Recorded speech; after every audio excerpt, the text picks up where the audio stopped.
তোমাদের সাথে শেয়ার করছি এগ চাউমিন রেসিপি।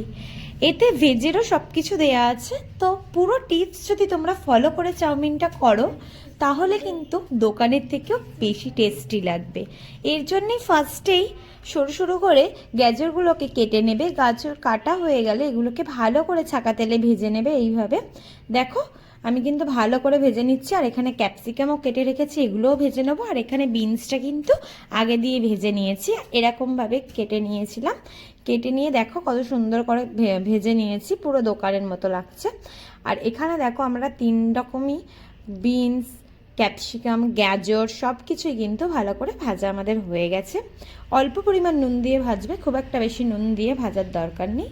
আর এখানে চাউমিনগুলোকে আমরা কিন্তু সেদ্ধ হওয়ার জন্যে একটা হাঁড়ির মধ্যে গরম জলে চাউমিনগুলোকে ফার্স্টে সেদ্ধ করে নেব, তারপরে কড়াইতে সাদা তেল দিয়ে চাউমিনগুলোকে কিন্তু ভালো করে ভেজে নেব। একদম দেখো ভালোভাবে ভাজা ভাজা হয়ে গেছে। আর এগুলো দেখো একদম গায়ে গায়ে জড়ায়নি। তারপরে কিন্তু সবজিগুলো অ্যাড করে আমরা এখানে ম্যাগি মশলা দেব। যদি তোমরা 1 প্যাকেট গোটা চাউমিন রান্না করো তাহলে কিন্তু 2 প্যাকেট ম্যাগি মশলা এতে লাগে।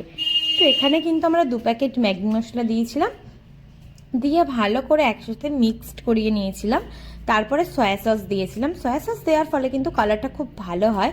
আর একদম লাস্ট পর্যায়ে এখানে দিয়ে দিয়েছিলাম ভেজে দেখার ডিমগুলো ওপর দিয়ে ছড়িয়ে দিয়ে চাউমিনের সাথে আরও ভালোভাবে মিক্সড করে দেওয়া হয়ে গেছিলো।